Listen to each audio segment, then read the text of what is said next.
జిల్లా వేంపల్లిలో ప్రపంచ బ్రెయిలీ దినోత్సవాన్ని కాంగ్రెస్ నాయకులు ఆదివారం ఘనంగా నిర్వహించారు. ఈ సంబంధంగా రాజ్యసభ మాజీ సభ్యులు కాంగ్రెస్ పార్టీ రాష్ట్ర ముఖ్య అధికార ప్రతినిధి డాక్టర్ తులసిరెడ్డి మాట్లాడుతూ ప్రపంచ వ్యాప్తంగా కోట్లాది మంది దృష్టిలోపంతో బాధపడుతున్నారని, వారందరికీ లూయిస్ బ్రెయిలీ ఆరాధ్య దైవం లాంటివారని అన్నారు. 6 చుక్కల బ్రెయిలీ లిపిని కనుగొని అందుల జీవితాల్లో వెలుగులు నింపిన చీకటి సూర్యుడు లూయిస్ బ్రెయిలీ అని కొనియాడారు. లూయిస్ బ్రెయిలీ పుట్టినరోజైన జనవరి 4వ తేదీని ఐక్యరాజ్య సమితి ప్రపంచ బ్రెయిలీ దినోత్సవంగా ప్రకటించిందని గుర్తు చేశారు.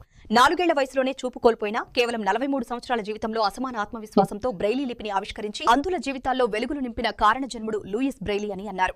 ఆయన జీవితం ప్రతి ఒక్కరికి ఆదర్శం, అనుసరణీయం, మార్గదర్శకం, స్ఫూర్తిదాయకమని ఆయన పేర్కొన్నారు. ఈ రోజు స్వర్గీయ లూయిస్ బ్రెయిలీ 217వ జయంతి. ఐక్యరాజ్య సమితి లూయిస్ బ్రెయిలీ జయంతి రోజైనటువంటి జనవరి 4ను ప్రపంచ బ్రెయిలీ దినోత్సవంగా ప్రకటించడం జరిగింది. ఈయన ఫ్రెంచ్ దేశస్థుడు. ఆయనకు 4 సంవత్సరాల వయసులో ఒక ఇనుప కడ్డీ తగిలి, ఇనుప పనిముట్టు తగిలి ఒక కన్ను పోయింది.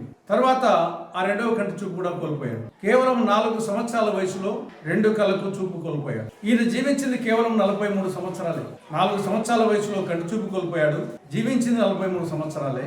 ఈ స్వల్ప కాలంలో ఆయన ఒక కారణ జన్ముడయ్యాడు. ఈ మధ్య కాలంలో ఆయన 6 చుక్కల లిపిని అందుల కోసం కనుగొన్నాడు. ఏ విధంగా చూపు ఉన్నవారు మనము పేపర్లు కానీ పుస్తకాలు కానీ చదువుతున్నామో, అదే విధంగా చూపు లేనటువంటి వాళ్ళు అందులో ఆ 6 చుక్కల లిపితో వాళ్ళు చదవడము, రాయడము విధంగా ఆయన లిపి కనుగొన్నారు. ఇది ఒక విప్లవాత్మకమైనటువంటి చర్య. అందుకోసమే ఐక్యరాజ్య సమితి ఆయన పుట్టినరోజును ప్రపంచ బ్రెయిలీ దినోత్సవంగా ప్రకటించడం జరిగింది.